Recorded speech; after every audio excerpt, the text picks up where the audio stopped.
Hello. Hello, yan. Goods.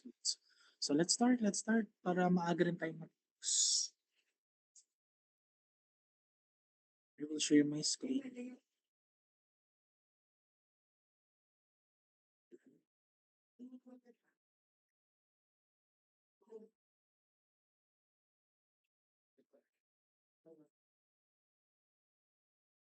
Yan. Is my screen visible at your end? Hello. Okay.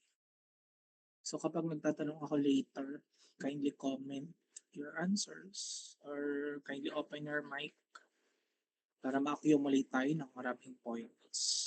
Ano po? Para mas engage yung class. So let's start. We are done with the introduction of semiconductor, the diode application, and the bipolar junction transistor. And now class, we're going to discuss about the field effect transistor. Ano ba yung field effect transistor? Ano po? So but before we dive to the field effect transistor class, I want to discuss the objectives for this topic.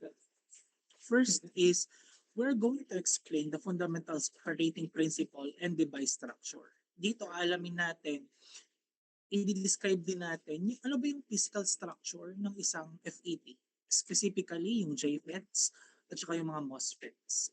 And i-explain din natin yung fundamental mechanism by which yung gate voltage control the current flow through the channel. Yung tinatawag nating field effect. So dito, aalamin natin ano ba yung field effect? Ano ba ang nagagawa ng field effect? Ano? And also, di-differentiate natin yung operation ng isang depletion mode at enhancement. Saan ba gumagana? Ano? Saan ba mismo specifically merong depletion at enhancement? Ano po? So the second objective is we are going to analyze and interpret the key DC characteristics. So pag-aaralin natin yung relationship na characteristic curve here. And i-analyze rin natin yung relationship between the terminal voltages. Yung gate source voltages, yung drain source voltages, and yung mismong drain current, which is yung ID. And i-interpret natin yung characteristic curves na meron dito.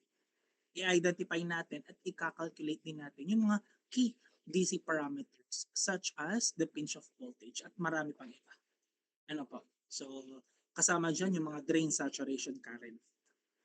So the last objective is we're going to apply FET sa mga basic circuit configuration. So students will be able to design and analyze a basic FET amplifier and switching circuits.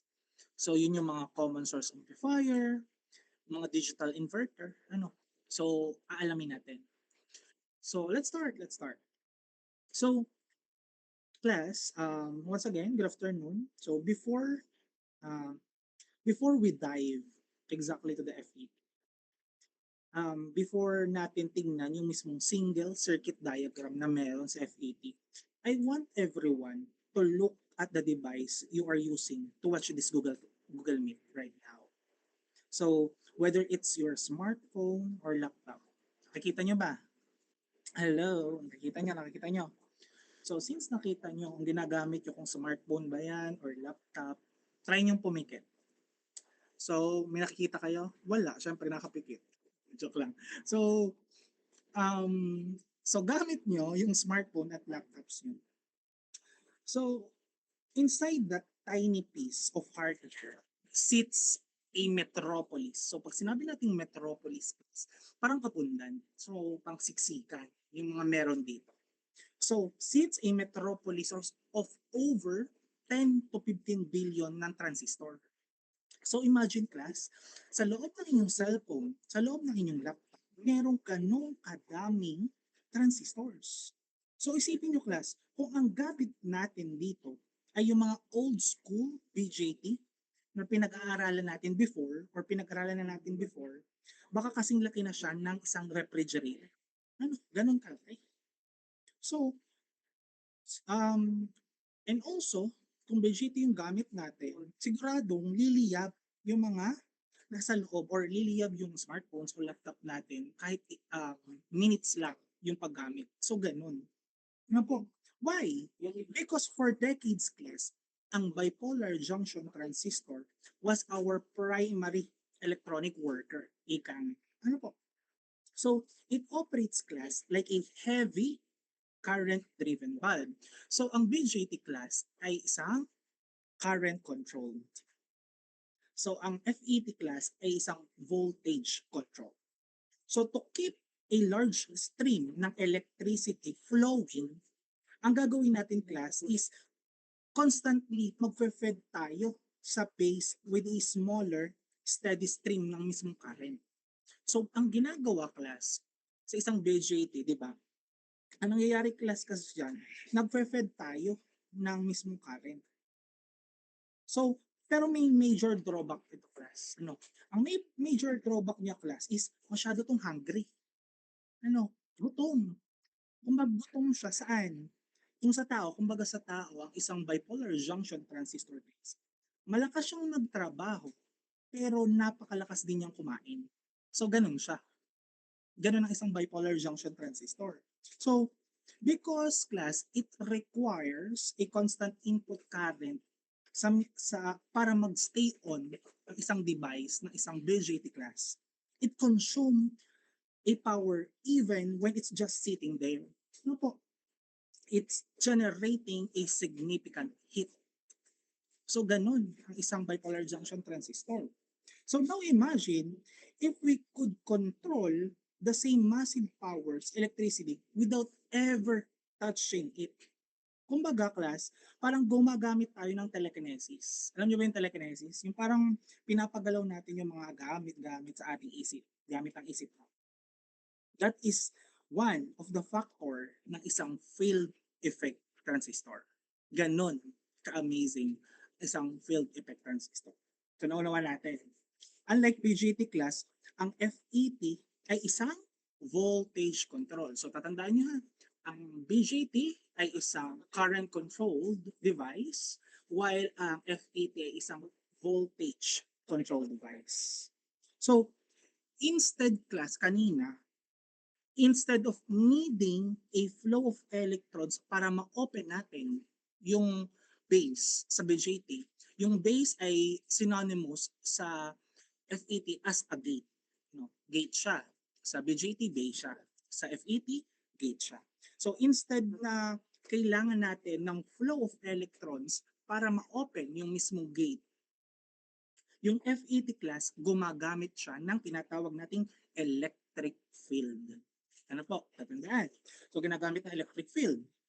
So, kung i-imagine natin, class, this electric field, think of it like an invisible pressure. So, parang ganun siya. Invisible pressure siya. So, siya yung nag-i-squeeze ng physical channel para ma-open or ma-shut natin yung isang device. So, ganun ang ginagawa ng isang electric field. So, nagkakaunawaan tayo? Are we clear on that? Hello? Clear pa ba tayo doon? So, ito yan. So, addition to this, class, because, class, yung gate terminal ay electrically insulated. So, pag sinabi natin electrically insulated, class, kumbaga may nakaharang na layer na mas manipis pa. Saan? Sa parang sa buhok natin. So, parang ganun yung mismong layer na meron. Mas manipis pa sa ating buhok. So, since electrically insulated siya, it draws a virtually zero current. So, kapag sinabi natin virtually zero, halos wala talaga tayong nararamdamang kuryente na dumadaan mismo sa gate. Kumbaga sa BJT natin, ang nagko-control yung base. Now sa FET, ang nagko-control yung gate mo. Nagkakanawaan. So yon, meron siyang GIF na video, parang ganun. So nakikita natin how the gate control the field effect transistor na meron. Ano po?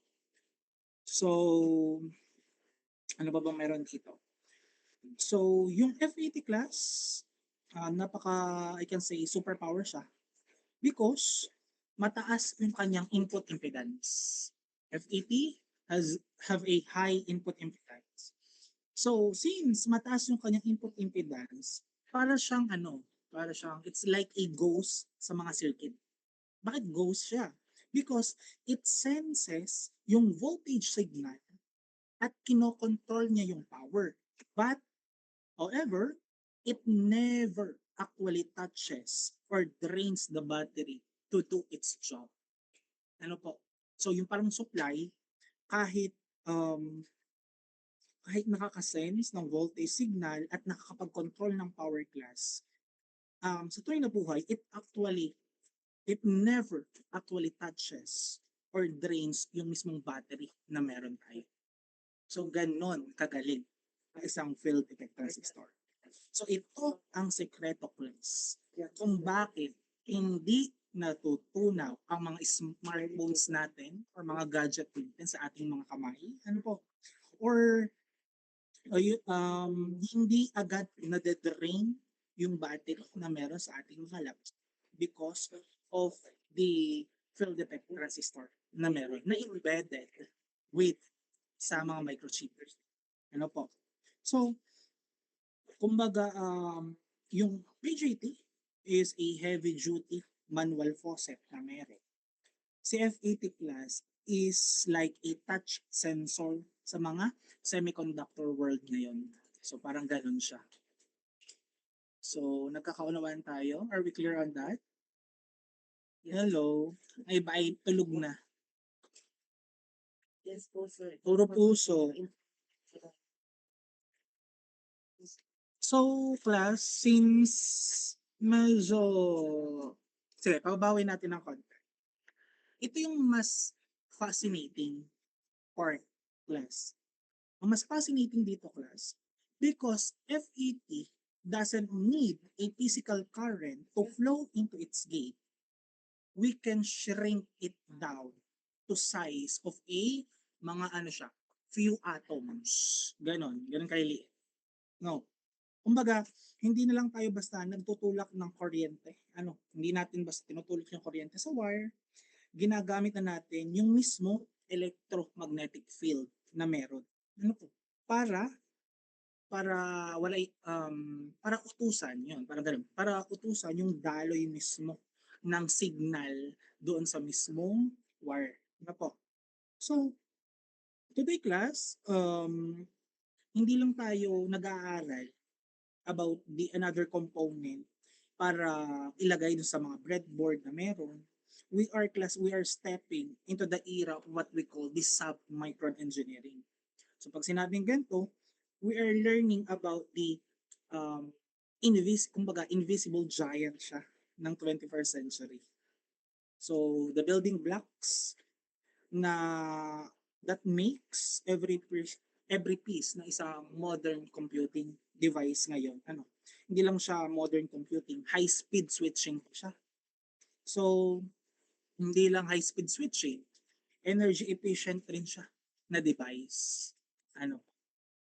So, so let's start. Let's continue. Let's continue. So, ano ba ang isang mismong literal na F80? So, ang F80 class, in a simple term, three-terminal semiconductor siya. Kinokontrol ng F80 class yung current flowing by the application ng small voltage sa kanyang one terminal. So, ano po yung terminal na yun? Yun po yung gate. Kumbaga, yung gate ang nag-control ng mismong current flowing through it by the application of the small voltage na meron. Po? So, the key idea here is it uses class yung tinatawag nating electric field. So, tatandaan nyo ha, ginagamitan or it uses an electric field created by the gate voltage. So, kapag class, it uses an electric field created by the gate voltage, nakakapag-modulate tayo. Nakakapag-modulate tayo ng conductivity sa isang channel through which the current flows. So, unlike sa isang mga BJT, which is current control device, ang isang FET class ay isang voltage control device. So since it is a voltage control device, it give a much higher input impedance. So gaano siya kalalaki? Like, it's like a giga ohms. Ano po, ganun kalalaki. Giga ohm siya. Which is huge advantage sa mga applications. Yung, yung kalakihan ng kanyang input impedance. Yun ang kagandahan niya. Ano? So kung babalikan natin ang isang FET class, saan siya nagsimula? Sa tunay na buhay class, in a theoretical sense, kala ng marami, bago lang yung FET. Ano? Kala nila, bago lang yung FET. Pero sa totoo class, mas matanda pa ang concept ng FET kaysa sa BJT. Because it started way back 1920s. Yan, gano'n, 1920s.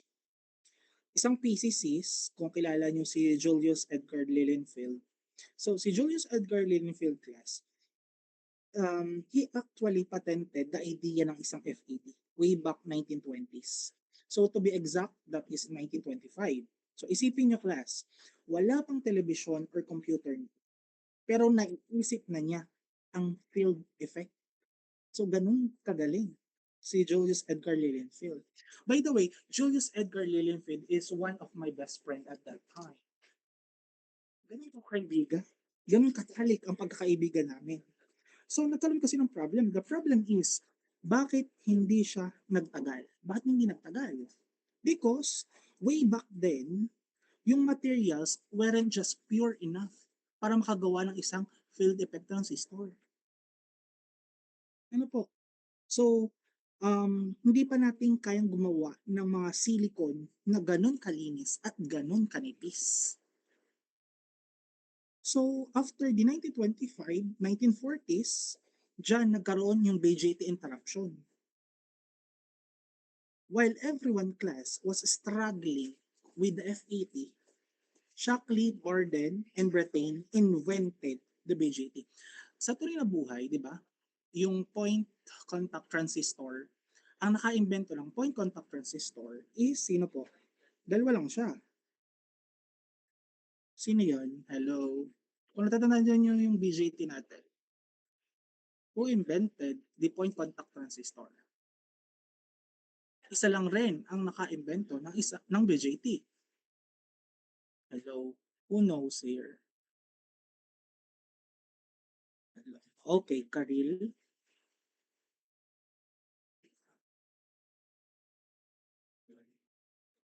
Go, Karil.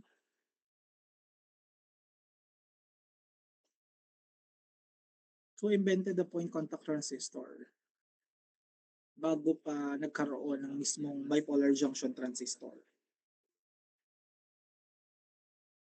Yes, no, hindi rinig.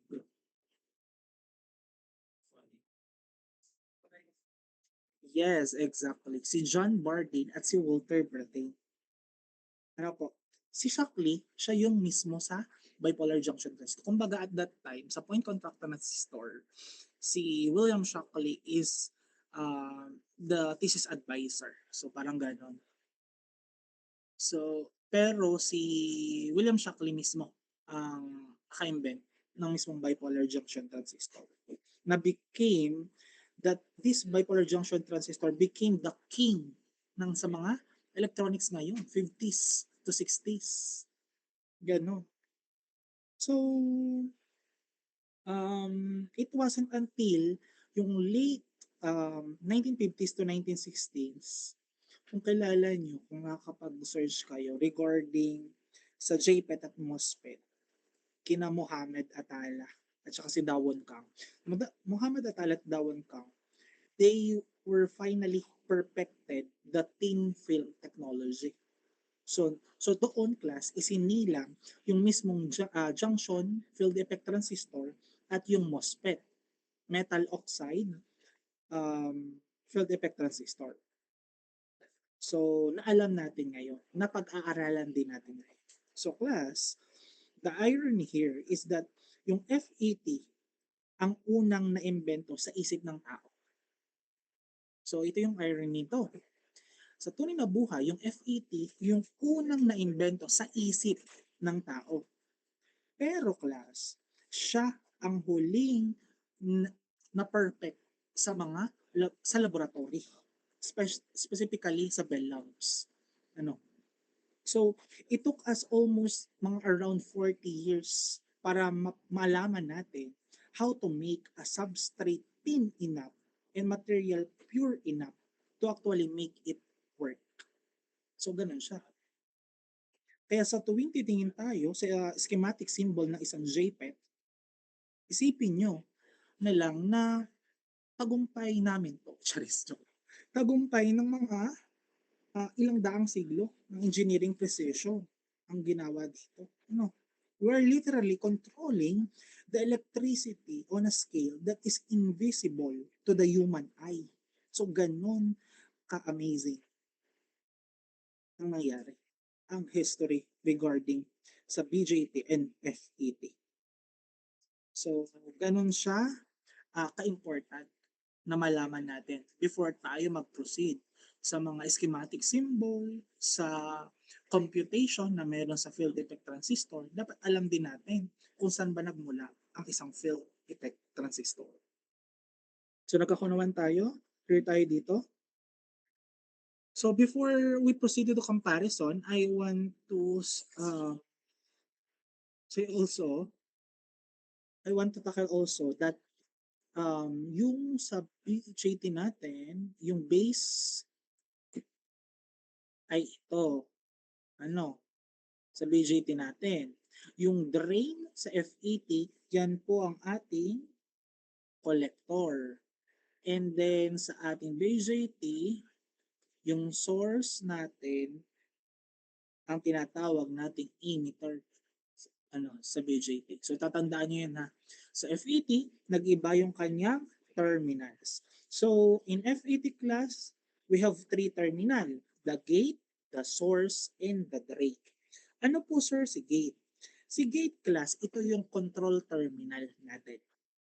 So meaning, the voltage applied here creates the electric field that controls yung channel's width and conductivity. So crucially, class, yung gate na nakikita natin, that's the gate terminal, typically draws a very little to no current class due to a reversed bias junction sa mga junction field effect transistor or even sa mga tawag dito sa mga insulating oxide layer ng isang MOSFETs. Clear tayo doon? So ano naman po sir si source? Si source is the carrier entry point. What do you mean by that? This is where yung majority charge carriers natin, which is electron sa mga N-channel FET, holes sa mga P-channel FET, enter class, the conductive channel. So it served class as the reference point for voltages, like sa emitter in a BJT. So ganun siya. So how about the drain? The drain naman po, carrier exit point. So meaning, this is where the majority charge carrier leave the channel. So the current that flows from the drain to source, which is yung ID natin, is the output current that is being controlled. So nagkakaunawaan po tayo. So for takeaway, if you need class to amplify a very weak signal, like from a microphone or sensor or antenna, without affecting its signal or original voltage, an FET is an ideal component for the input stage. Are we clear on this one? So once again, class, BJT, current control.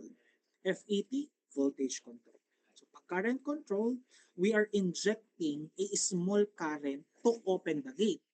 So kaya siya current control. Paano po pag voltage control? We are turning a voltage to control the flow. So ganun siya. So BJT bipolar in terms of the current type, and FET is unipolar. So na-discuss na natin yun. So let's proceed to the comparison.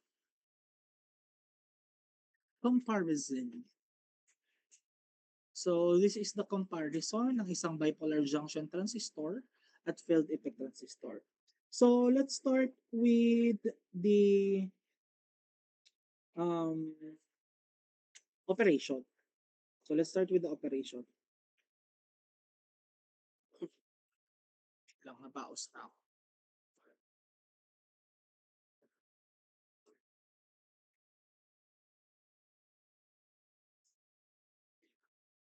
Hmm.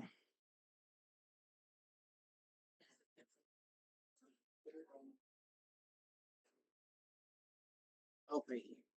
Now, now class, let's look at the actual brains of these two devices. So in engineering terms class, we call the BJT a CCS. Ano po yung CCS? Later. Ang FET naman, VCCS. So medyo parang nakakalito pakinggan sa simula. Ano? So ano ba ang meaning nito? Pero simple yung talaga yung logic dito class. Let's start with the BJT. Si BJT ay CCCS ang operation. So meaning current control, current source. So think class a BJT as a kumbaga pay-to-play device. So alam niyo ba yung isang pay-to-play device?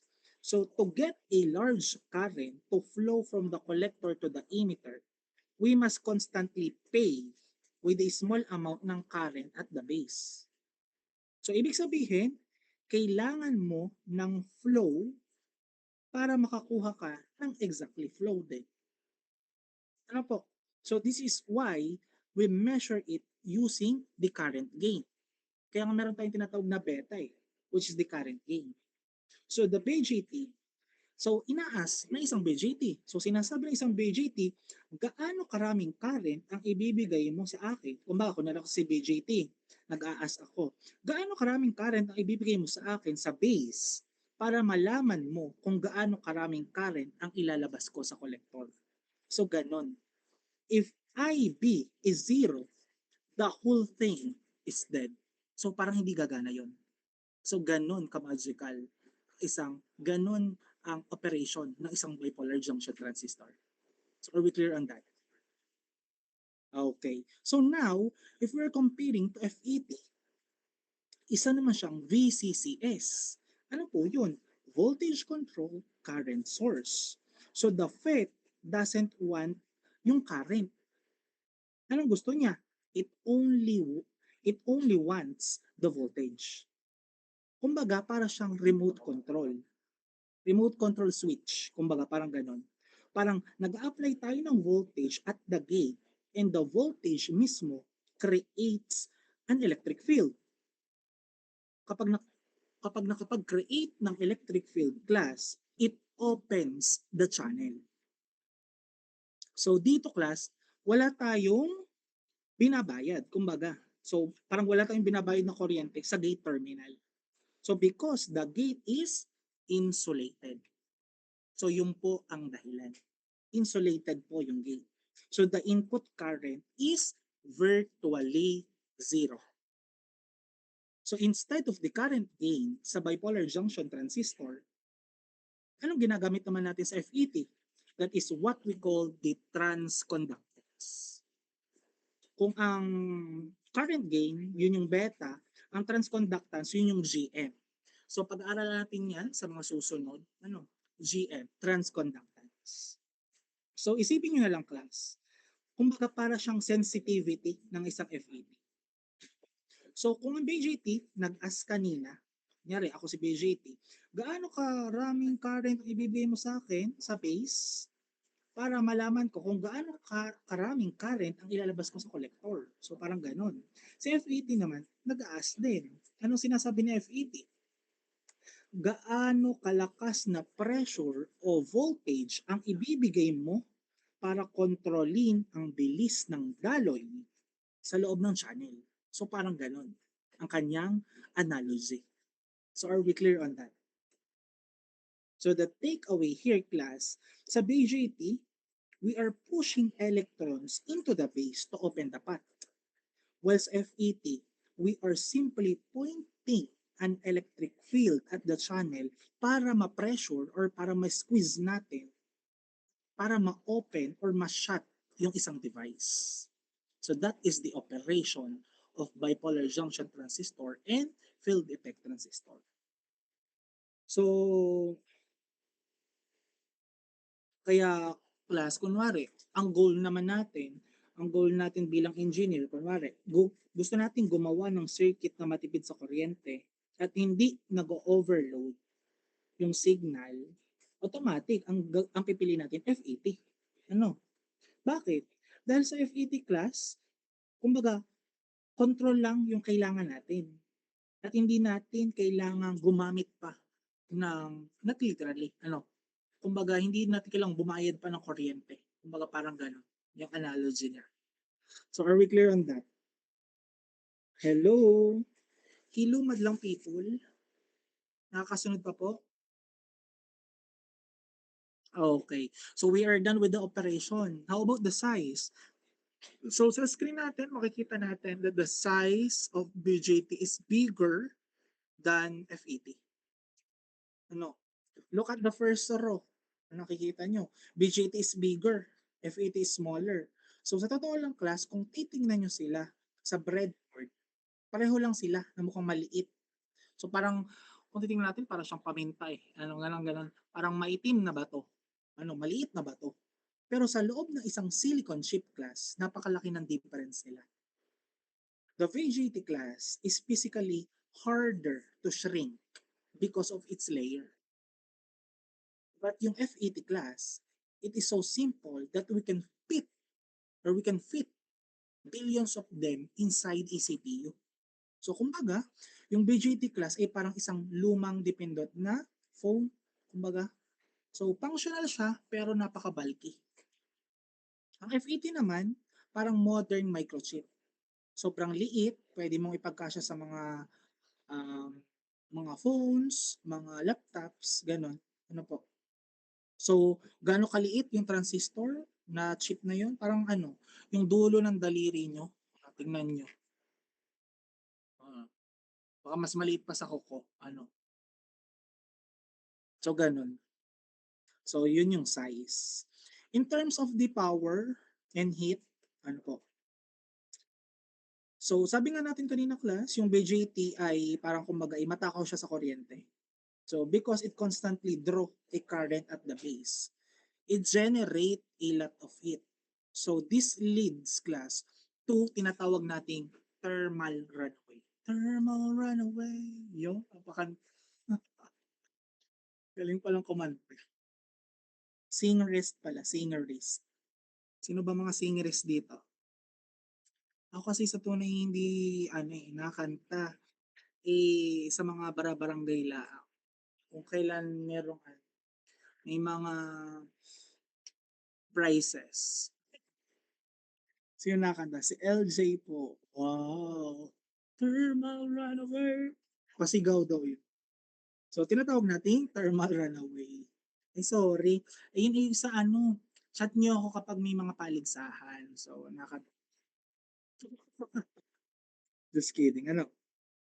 So, yung thermal runaway class, ito yung fenomeno na kapag uminit yung BJT, lalong bibilis yung daloy ng kuryente. So, kapag bumilis yung daloy ng kuryente class, lalo tong magpapainit sa mismong device hanggang sa masunog na siya. So, yun yung thermal runaway. Thermal runaway. So, may mga nganta rin ba dito? Tigil-tigil manay. Mamaya tayo magpapasample. So, yun po yun. However, class, sa isang FET, meron siyang better heat stability. Di ba sa BJT natin, kaya gusto natin din siyang gamitin, yung mga transistor, because of the thermal stability. Pero sa FET, meron pa siyang mas better, yung kanyang heat stability. Dahil voltage control siya at virtually zero yung current sa gate niya class, hindi siya mabilis uminit. Kumbaga, mas relax lang siya magtrabaho. So parang ganon ang isang field effect transistor. So in terms of the switching time, sa comparison ng switching time, mas mabagal si BJT compare sa FET. Ano po? FET can turn on or off incredibly fast, which is why they are used sa mga digital electronics, sa mga computer, high-speed data, yung gano'n. Sa BJT naman is a bit, it is a bit slower. So, which is why we prepare it sa mga ano nga to, analog electronics, ang isang BJT. Ano po yung mga analog electronics? Yun yung mga parang mga audio amplifiers or ang kailangan lang natin sa mga audio amplifier class is smoothness at saka gain. Ano? Kumbaga mas goods sa isang audio amplifier yung smoothness at saka gain compare sa speed niya. Kaya mas mabilis sa F80 compare pa rin kay BJT. No? So in terms of the ano ba? So we are done. Yung heat stability kanina. Um, so kung simple example here for the totality ng comparison. Para mas madali nating ma-imagine, let's use a simple example here. Kunyari, imagine class, we are designing, ano kaya, a flashlight circuit sa mga smartphones. So kunyari, nag-design ka ng flashlight circuit sa isang smartphones. If we're using BJT class, every time we turn on the flashlight, the transistor itself will start to get hot. So it will drain the battery faster because it consume class yung current just to stay switch on. Ano po? Kumbaga sayang yung energy. Ganon. Pero kapag gagamitin natin yung FET, specifically yung MOSFET class, yung MOSFET, it acts like a perfect digital switch. So it turns on instantly. So it doesn't draw current from the phone's processor para magstay on lang siya. So, and also, it stays cool. Ano po? Kumbaga, mas matagal yung battery life ng phone mo or yung phone na ginagamit natin sa pang-araw-araw at hindi iinit agad yung likod ng gadget na meron ka. So, ganon ka-powerful ang isang field effect transistor. Are we clear on that? Yes naman. Ano? Yes na yes. Hello? Good side on? Yes na yes? Hello? Kung sa engineering side natin, sa professional choice natin, once again, si BJT, gagamitin natin ito kapag gagawa tayo ng mga high fidelity or mga audio amplifier sa bahay dahil maganda siya sa gain or sa mga lakas na meron nito. Ano po? So F80 naman, gagamitin natin ito sa lahat ng digital logic at sa mga, tawag dito, battery operated device dahil efficient na siya, tsaka maliit pa. Ano, yung size niya, mas goods. So, I have question class. Hindi naman literal question siya. So, napapansin nyo ba, na-realize ko lang. Napapansin nyo ba, class, na umiinit yung phone natin habang naglalaro tayo ng mga heavy games? Kunyari, ML, naglalaro tayo.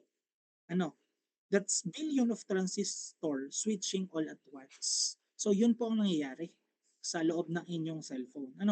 Imagine if those were BJT. Kung BJT ang ginamit sa smartphones nyo, sasabog na agad yung phone nyo kahit konting laro pa lang ng ML. Ano? So, ganon kagaling ang FET. Specifically yung MOSFET na meron. So, ganon. Ano po? Clear tayo doon? Hello, are we clear on that? Wala. Absent. Thank you po. Okay. Clear tayo doon? Clear. Okay, kung hindi lang nakakaunawa. Naunawa naman ba? Yes naman? Hello, yes na yes? Clear, clear, clear. Okay, we are done with the comparison ng isang BJT FET. So, you are ready para malaman ang isang family tree ng isang FET.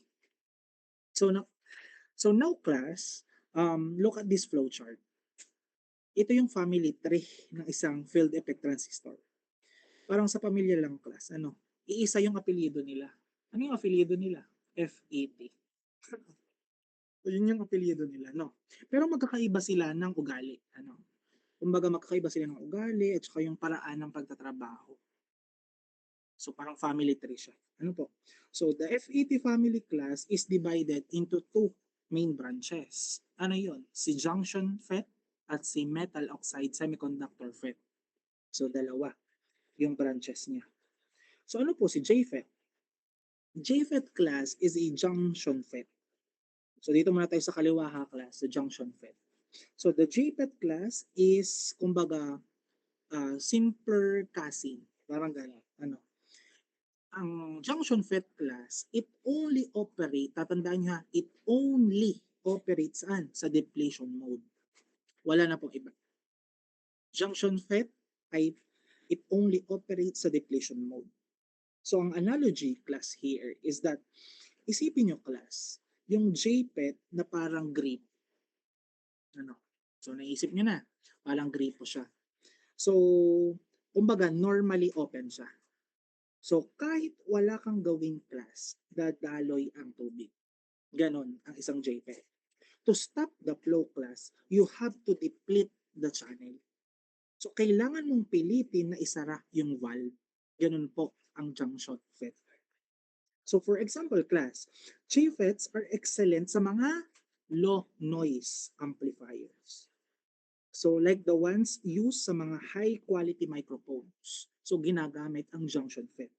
So kung gusto mo na malinis yung sound na walang parang tinatawag na hissing noise or hissing noise, yung JFET ang gagamitin natin.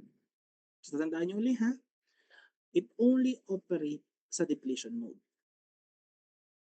How about MOSFET? MOSFET is metal oxide semiconductor FET. So dito naman tayo sa kanang side ng ating flowchart. Ano po? So, kumbaga, ang MOSFET class is parang superstar siya ng mga modern electronics. So, this branch is more versatile because dalawa yung modes niya. Ano po yung modes na meron sa kanya? That is the depletion mode and the enhancement mode. So, depletion mode ng MOSFET, same lang sa JFET. Ano po? So, same lang siya, meaning normally on siya. So, you can either squeeze it or maglagay tayo ng pressure para ma-shut or ma-open natin, open it wider, ano, mas lumapad, ano po. So, sa enhancement mode naman po ng isang MOSFET, ito yung pinaka-important sa lahat class, yung enhancement mode ng MOSFET. So, sa enhancement mode ng isang MOSFET class, it is normally off. Kung sa depletion mode, normally on. Sa enhancement mode, normally off. So, kumbaga, para siyang doorbell. So, hindi tutunog o hindi gagana hanggat hindi natin pinipindot or binibigyan ng enhancement. So, meaning yun yung voltage. Kung hindi natin bibigyan ng voltage, hindi gagana. Kumbaga, normally off siya. So, for example, yung mga nasa loob ng inyong processors, ito yung nasa loob ng inyong mga processor sa mga CPU. So yan, yun yung mga MOSFET na meron. Ano po? When your computer is doing nothing class, billion of enhancement mode MOSFET are off. So tatandaan nyo, kunwari, meron kayong computer, and walang ginagawa yung computer. So, it doing nothing. So meaning, yung billions of enhancement mode na MOSFET ay normal off. So, nakaka-save tayo ng battery.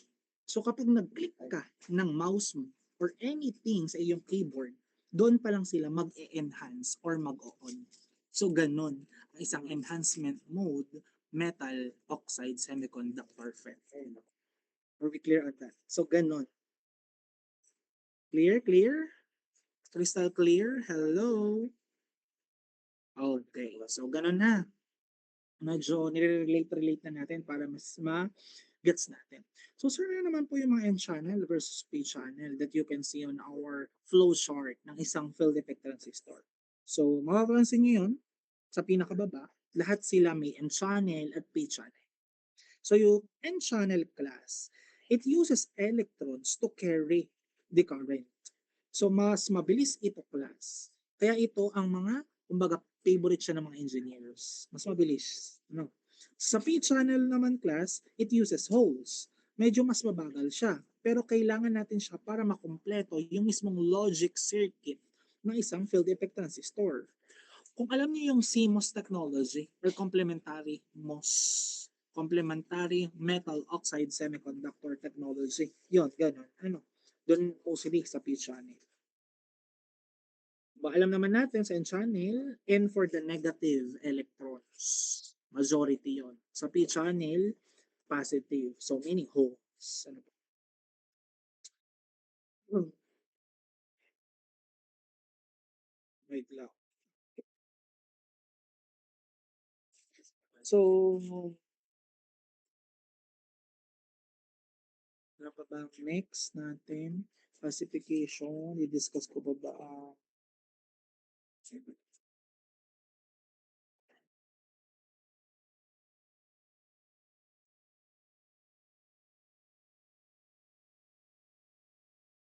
So, ito, question. Ade, do you have any question? Hello, do you have any question, clarifications, or violent reactions?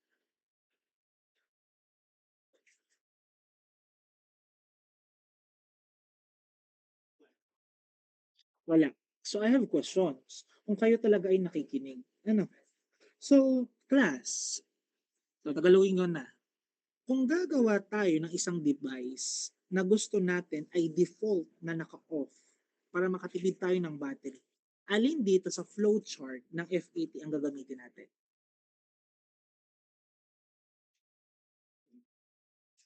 Alin dyan? What do you think? Pabaw na ako. Hey, what do you think? Pagawa, MOSFET po na enhancement mode. Exactly. Ano? Si Karila ang nakakaon ng one. So, nagagets naman ang iba. So, exactly, ano? Yung dash line na nakikita nyo sa pinakababa ng channel natin. Yan o, dash line. Yung iba, straight line eh. Sa ating mga symbol sa baba. So, yung dash line in the enhancement mode symbol, it represent class a channel that is broken or off. So, off yon by default class. So, yung solid line naman class sa isang JPET or sa depletion mode, JPET depletion mode, means it normally on. By default din po iyan. It's normally on na. So, by yung isa, normally off by default.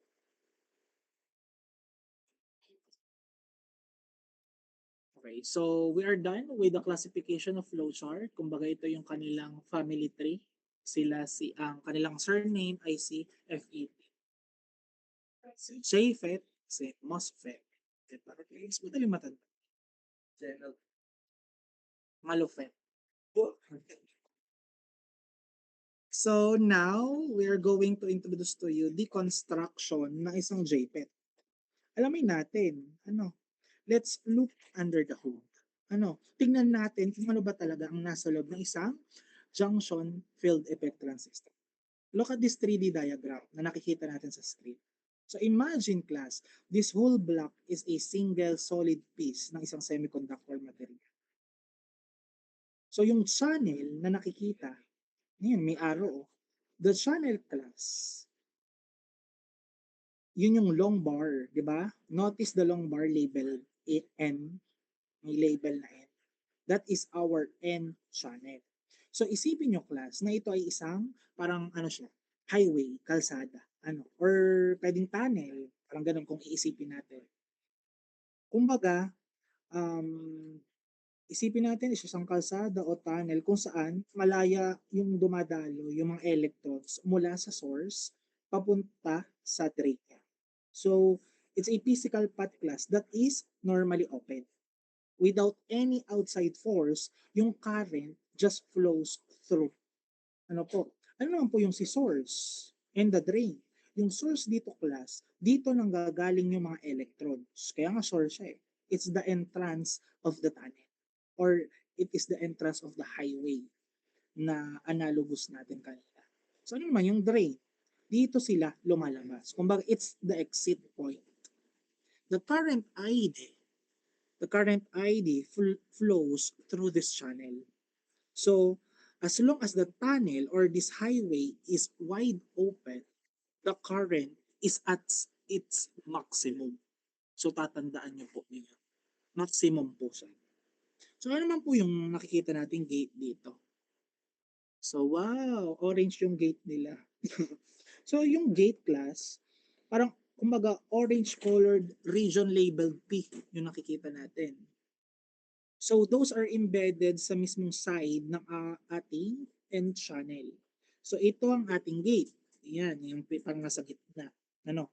Mapapansin nyo class, pinaliligiran ito ng mga channel natin.